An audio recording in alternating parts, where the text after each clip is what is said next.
ay rated SPG. Striktong patnubay at gabay ng magulang ang kailangan. Maaaring may masiselang tema, lengguwahe, karahasan, sexual, horror o droga na hindi angkop sa mga bata. Tuluyan na ngang nagpanggap itong si Gabo na siya ang asawa nitong si Sam. Ganon pa man ay pareho lang naman silang naglolokohan. Samantalang hindi nga maiwasan ni Samantha na para bang masaya siya sa loob ng tahanan nitong si Gabo dahil sa pakikitungo nga ng ama nitong si Rudy at sa tiyahin nga nito. Kaya naman dahil dito ay hindi niya nga maiwasan na punain ang pagkatao ni Gabo.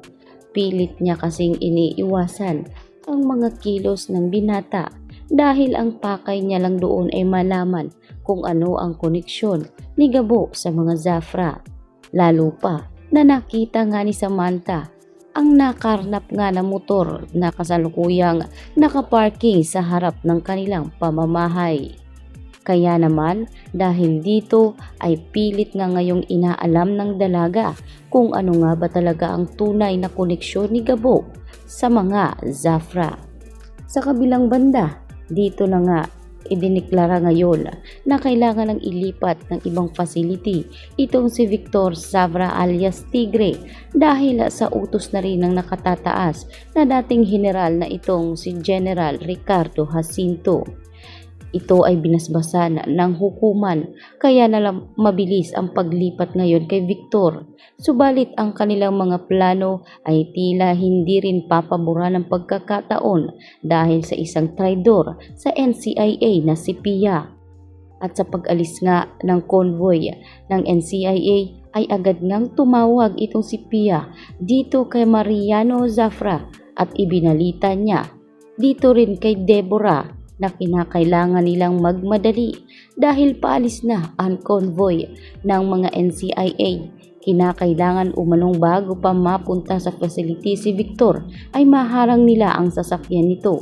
Kaya inihanda agad ni Mariano ang kanyang bataan at kasalukuyan nga ring inihahanda ni Mariano ang mga dekalibring armas dahil handa sila sa paglusob. Ito kasi ang huling pagkakataon na makuha nila si Victor dahil oras na makapunta ito sa facility ay siguradong sarado na ang pagkakataong mailigtas nila at maitatakas ang kanilang anak. Samantalang dito na naghahanda ngayon ang hanay ng NCIA. Ibinalita rin nitong si Delgado na masyadong pribado ang usapang ito at wala umanong dapat makakaalam.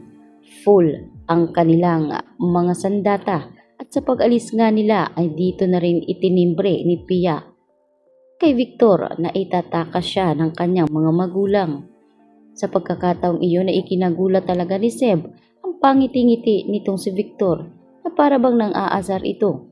Kaya tinanong ni Sebastian itong si Victor kung ano ang iningiti-ngiti nito. Subalit hindi nga umimik si Victor dahil alam niyang maliwanag na ang pag-asa para sa kanya. Kalmado at parang walang iniisip na problema si Victor dahil alam niya oras lang ang bibilangin. Wala na siya sa mga kamay ng NCIA. Tinawagan nga nito nga si Deborah ang kanyang anak na si Lucas at sinabing tulungan niya ang ama nito sa pananambang sa sasakyan ng mga NCIA sapagkat itatakas umano ng kanyang ama ang Kuya Victor nito. Kinakailangan umanong sabayan ni Lucas ang pagkakataong ito dahil ito lang ang tamang panahon na maitatakas nila si Lucas dahil kapag hindi sila nagkataon ay siguradong wala ng pag-asa para mailabas pa ang kanyang kuya.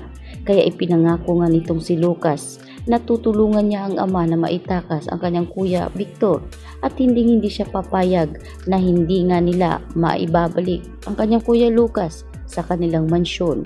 Ito ang ipinangako rin ni Lucas sa kanyang iyang si Deborah na iuuwi nila ang kanyang kuya. Masaya ngunit kabado si Deborah dahil alam niya na delikado rin ang pagkakataong ito sapagkat hindi rin biro kalabanin ang NCIA.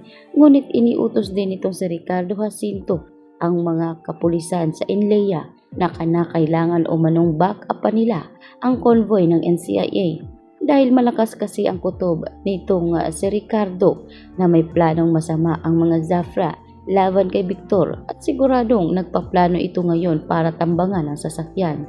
Sa huli ay tila magtatagumpay nga itong si Mariano sa plano niya na maitakas ang kanyang anak na itong si Tigre.